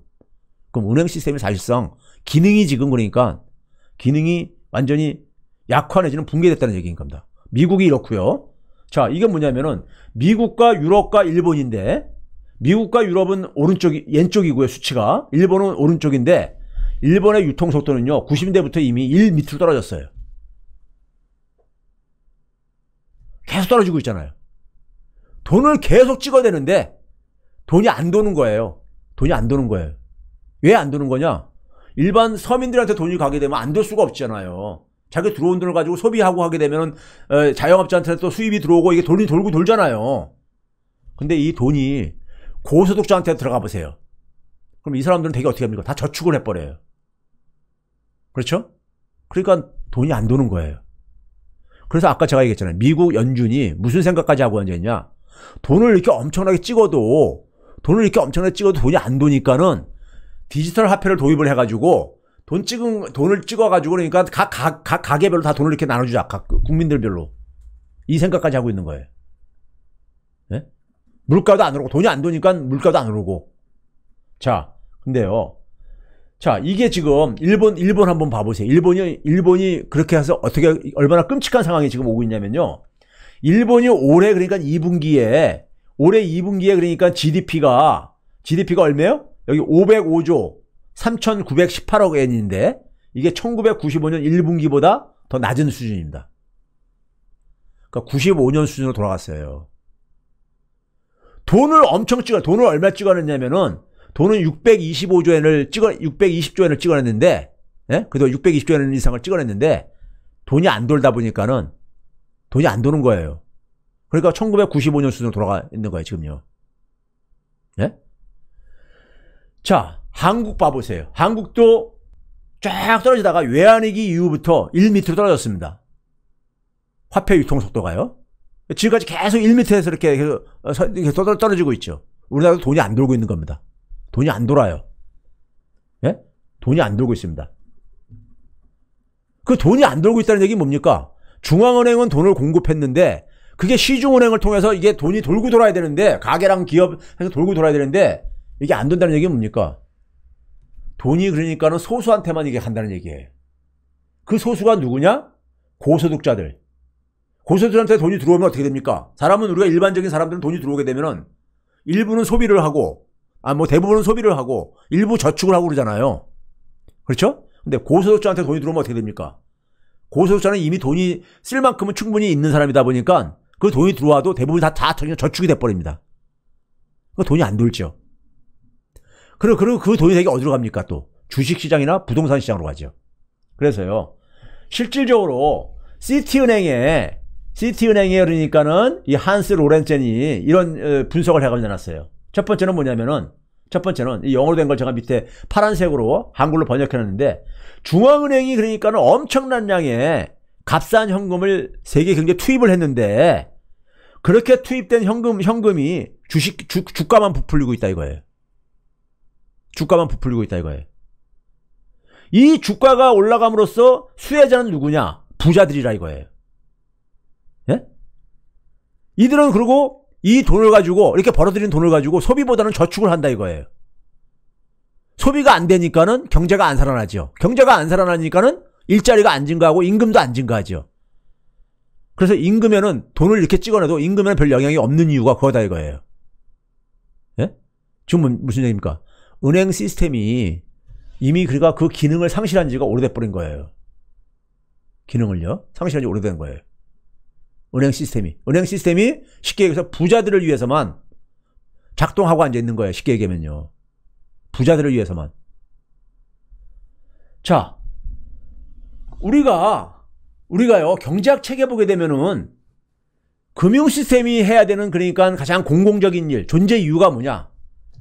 돈이 돌게 하는 겁니다. 금융 중개 기능이라 그래요, 그걸요. 제가 이제 금융을 금전 융통의 준말이라고 이렇게 표현을 하거든요. 돈이 그러니까 필요로 하는 것에 돌게 해주는 것이 금융의 역할이라 그러는데 그게 실종된 겁니다. 은행이 자기가 해야 될 역할이 실종돼 버린 거예요.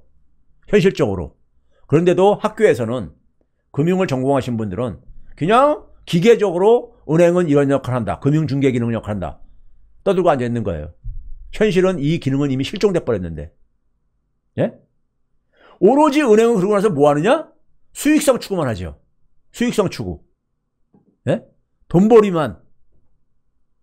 예? 자신의 부여받은 특혜와 특권을 이용해서 중앙은행에 접근할 수 있는 특혜, 예? 가장 낮은 금리로 자금을 조달할 수 있는 특혜, 그 다음에 또 뭐라고 하셨어요? 막 수익성 추구하다가 문제가 생기게 되면 긴급 자금도 융자받을 수 있는 특혜, 예?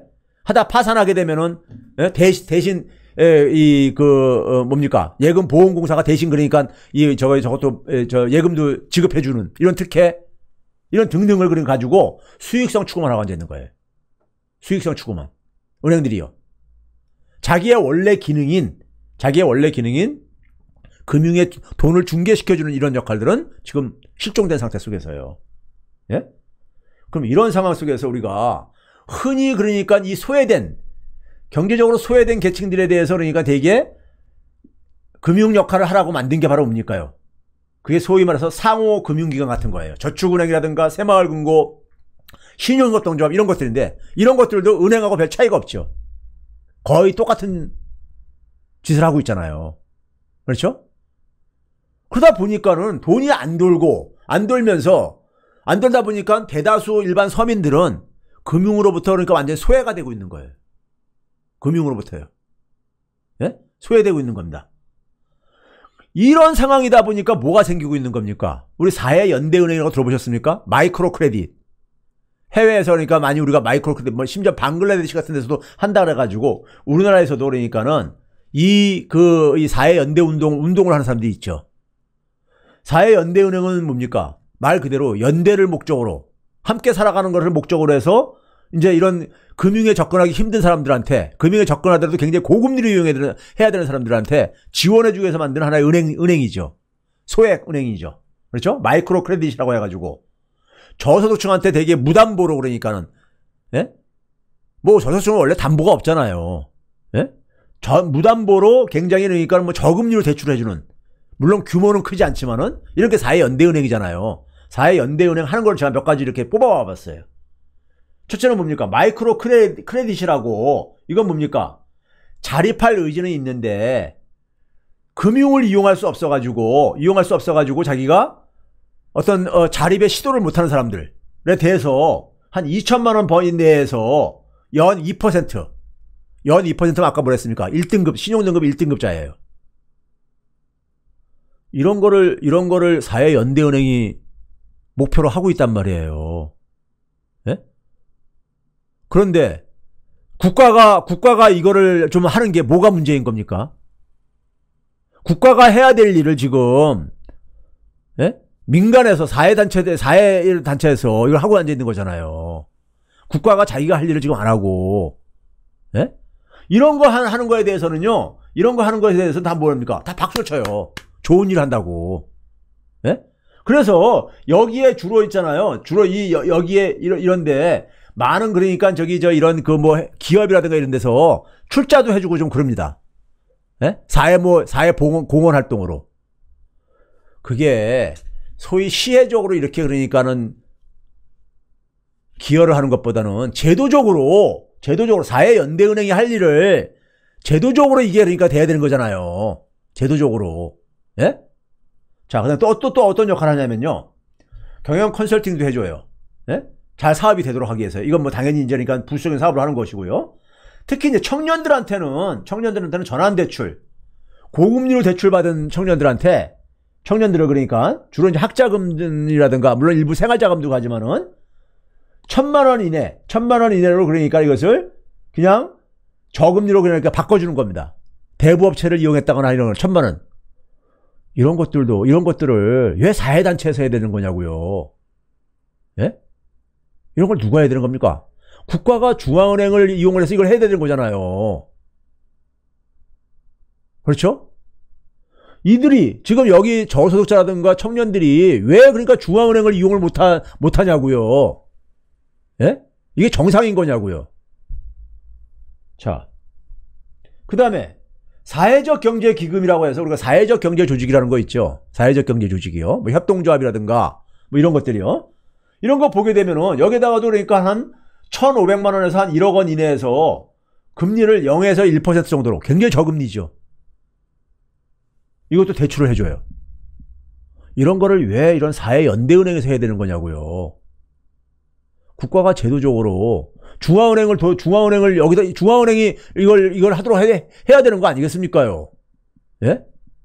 이분들은 이 돈을 마련하는 것도 쉽지 않잖아요. 예? 이 자금을. 자, 그래서 제가 오늘 금융과 중앙은행의 민주화라는 건 뭐냐? 자, 중앙은행은 국가가 만들어내는 거예요. 은행 시스템은 기본적으로 국가의 인가 업무입니다. 그럼 중앙은행, 적어도 민간은행은 다 그러니까 우리가 주식회사로 민간들이 소유했으니까 그렇다 치더라도 중앙은행은 여전히 국가가 통제하고 있는 거잖아요. 국가의 주인은 국민이잖아요. 모든 국민이 중앙은행의 발권력의 혜택을 받을 수 있게 해야 되는 거 아닙니까? 중앙은행의 발권력의 혜택을요. 예? 그래서 중앙은행의 발권력을 그러니까 우리가 국민에게 돌려줘야 되는 것이고요. 그리고 금융에 대해서 국민들이 통제를 할 수 있게. 자, 구체적으로 보게 되면요. 발권력을 국민에게 돌려주자 이거예요. 예? 은행 시스템이 그러니까 제대로 그러니까 작동 안 되는 상황 속에서 결국은 중앙은행이 그러니까는 중앙은행이 직접 그러니까 은행 시스템은 사실상 카지노 자본주의처럼 예? 수익 추구에만 이게 이용당하고 있고 예? 민간에 그러니까 우리가 저소득층한테 정작 돈이 필요한 사람한테 돈이 안 가는 접근할 수 없는 이런 게 돼버렸어요. 그렇죠? 그러니까 중앙은행 발권력을 돌려주는데 지금 현재 제도로서 우리가 할 수 있는 게 뭐가 있냐? 중앙은행의 금융중개 지원 대출 제도라는 게 있습니다. 예? 기준금리가 0.5%잖아요. 근데 0.25%로 중소기업한테 지금 지원을 해주는 게 있어요. 이거를 저소득층이라든가 자영업자라든가 이런 쪽에도 확대하자 이거예요. 예? 지금 확대하자 이거입니다. 예? 중앙은행이 직접 그러니까 중앙은행이 직접 저리자금 지원해주라 이거예요. 저리자금으로요. 예? 자, 우리가 대개 이금융권이 한 금리가 한 20%가 되고 있어요. 상금융권 대부업체는 24%까지 되고 있고요. 그 금리가 어떻게 결정되는지 아세요? 조달금리가 한 5%, 연체율을 한 6 내지 7%, 중개수수료가 3%, 업체 운용비용이 5%라고 돼 있어요. 근데 중앙은행이 개입하게 되면요. 조달금리를 어디까지 낮출 수 있습니까? 기준금리는 0.5%까지 낮출 수 있어요. 중앙은행이 개입하면요. 그 다음에 중개수수료나 이런 것들도 되게 업체 운용비용 이런 것들이요. 중개수수료나 이런 것들이 마진이잖아요. 은행의 마진, 금융회사에. 이 금융은요. 인건비가 굉장히 많이 차지합니다. 특히 은행의 이사들 연봉 굉장히 높잖아요. 이런 비용을 다 줄여버릴 수가 있어요.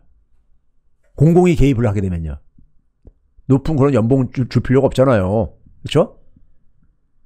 그래서 이 중개수수료하고 업체 운용비용을 상당히 낮출 수가 있고요. 조달금리도 그러니까 0.5%가 낮출 수가 있고 그럼 연체율도 당연히 우리가 예를 들어서 20%로 빌려갔을 때 상환할 확률하고 한 5%로 빌려갔을 때 상환할 확률하고 어느 게 더 큽니까?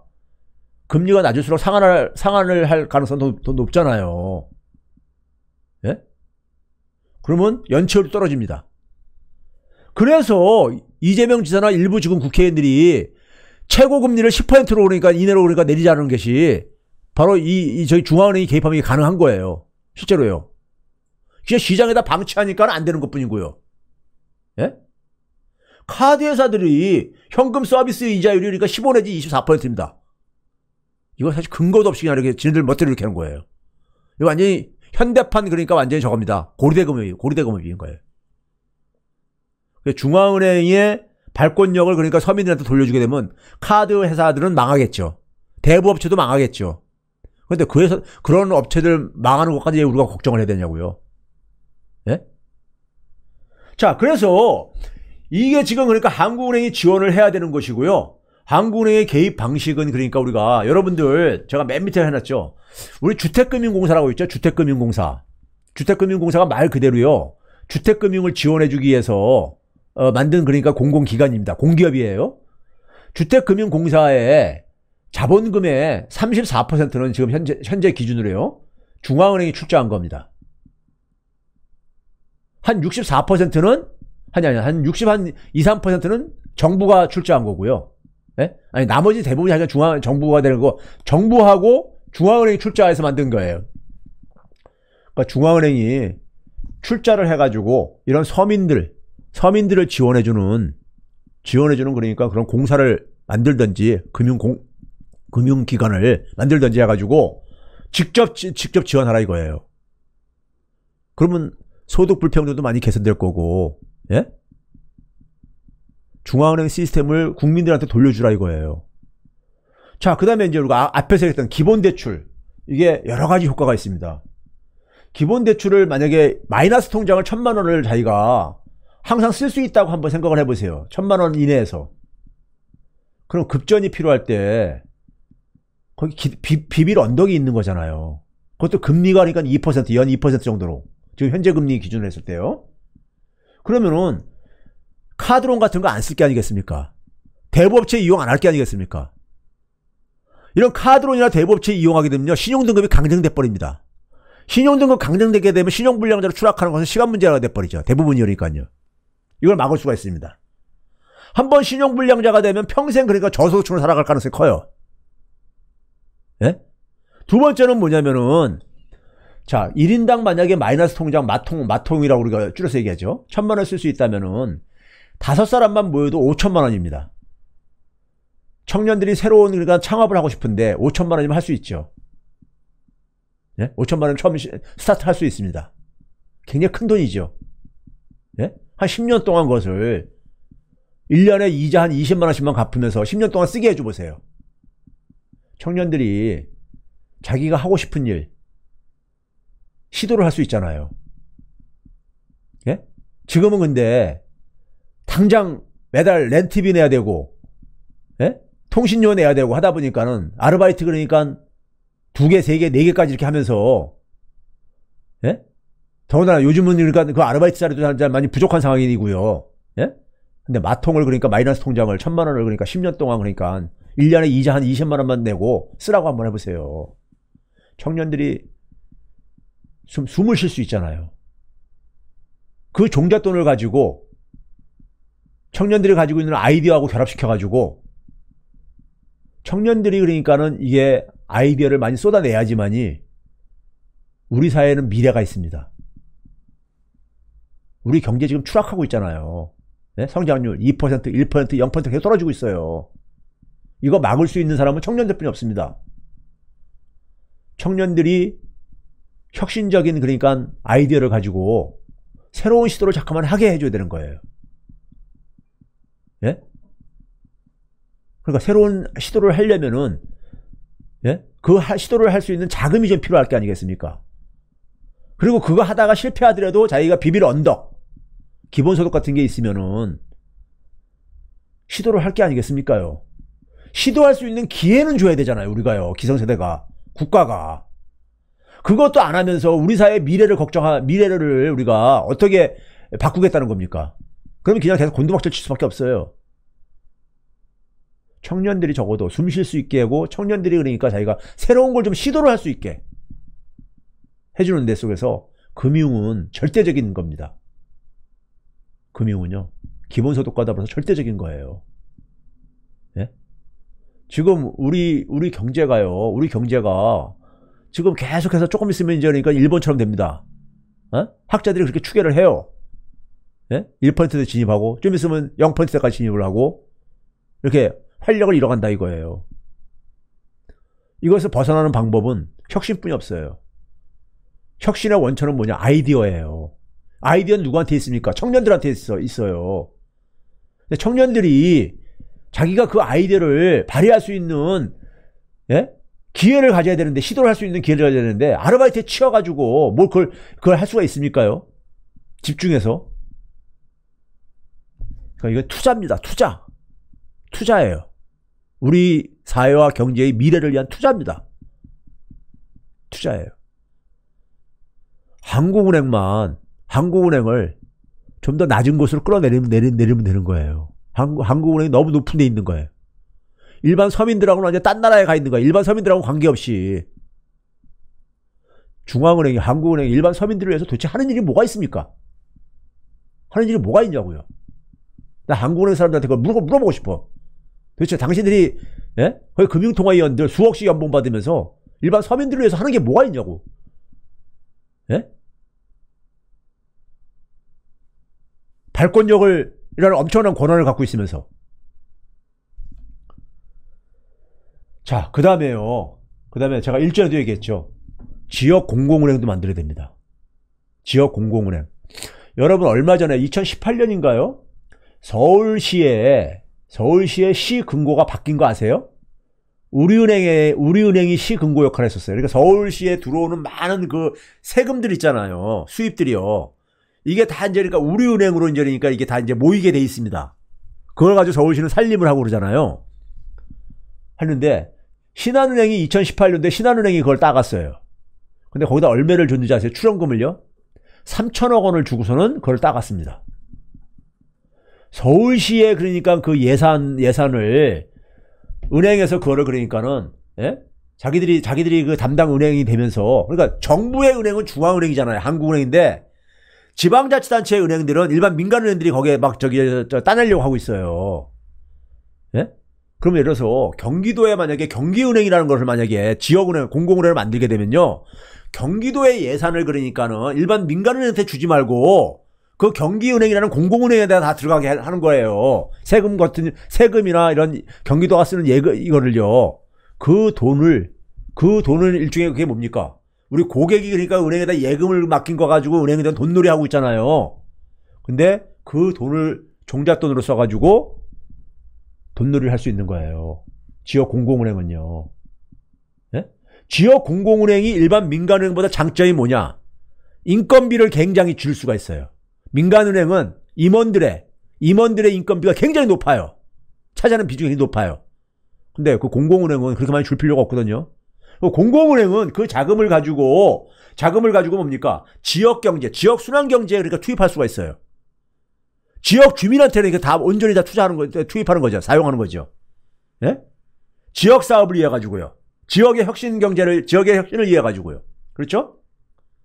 그러면은 일반 민간은행이 하는 것보다도 훨씬 더 그러니까 중개 수수료나 운영 비용도 낮출 수가 있고요.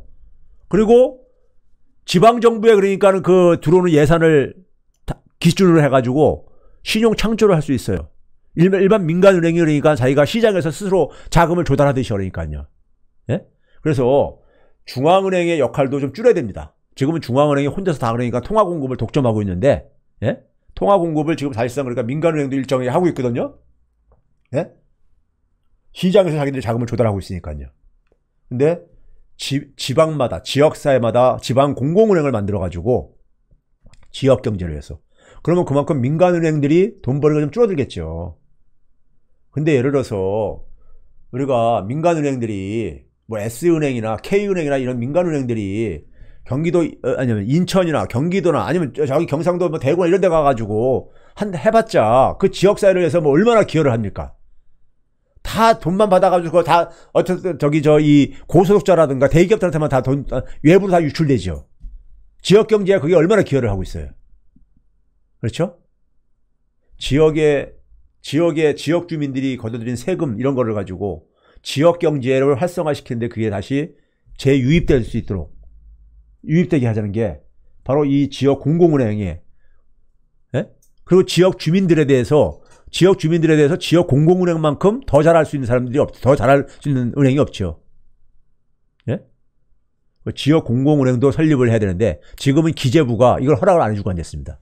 과거에는요, 여러분들 각 지역별로 그 지역은행들이 있었잖아요. 경기은행이라고 민간은행이 있었던 거 아시죠? 강원도는 강원은행이라고 있고 다 전북은행 뭐 있고 지금도 전북은행 같은 거 있잖아요. 근데 그게 외환위기 때 경기은행은 이게 파산이 됐고 그러면서 없어졌는데 그걸 지방정부가 하겠다면 기재부가 허락을 안 해줘.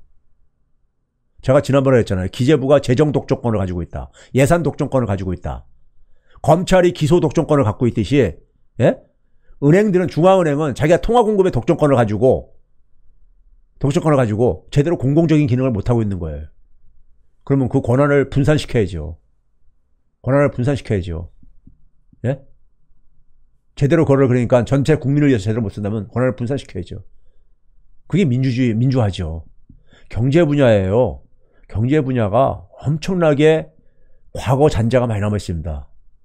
검찰 같은 데는 일반 국민들이 쉽게 이해를 하시지만은 경제 분야에도요, 엄청나게 이 특권이 강한 데는 권한이 집중돼 있어요. 이거를 다 분산시켜야 됩니다. 그게 바로 제가 얘기하는 금융의 민주화인 거예요. 금융 민주화 없이는요, 우리나라 서민들은 악순환골에서 헤어나지 못합니다. 출발점이 불리하기 때문에. 출발점이 불리해요. 예? 원천적으로 불리하다고요. 예? 출발선이 다르다고요. 이걸 안 깨면은 사실 최저임금 인상 이런 것보다 이게 더 중요한 거예요. 사실은요. 더 중요한 거예요.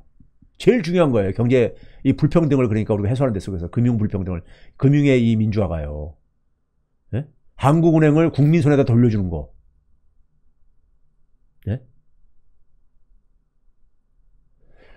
자, 그래서요. 오늘 제가 그래서 이 전태일 열사 50주기를 맞이해 가지고 금융은 그러니까 일반 국민들이 특히 더 어렵다 보니까는 이 소위 말해서 엘리트들이 거의 자기들 그러니까 이너서클들, 인적 네트워크를 구성해서 자기들끼리 다 해먹고 앉았어요. 예? 꼭대기로 올라가면 올라갈수록이요. 그래서 이 부분이 다음 정부에서 개혁에 제가 볼 때는 가장 우선순위 중에 하나가 돼야 되는 부분입니다. 우선순위가 하나가 돼야 되는 부분이에요. 금융, 한국은행 이런 부분이요. 검찰 개혁은 지금 현재 진행형이지만은 이것도 그러니까 우리가 다음 정부에서 꼭 우리가 개혁을 해야 될 하나의 과제인 겁니다.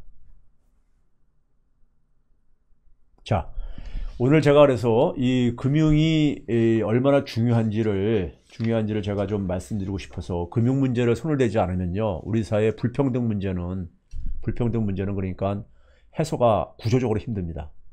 출발선이 틀리거든요. 출발선이 틀려요. 출발선이요. 그래서 반드시 우리가 넘어야 될 산이다. 넘어야 될 산이고요. 그래서 이 금융에 대한 민주화를 위해 가지고 우리가 세밀하게 준비를 해가지고 적어도 다음 정부에서는 개혁이 되었으면 하는 바람으로 오늘 이 강의를 준비를 했습니다.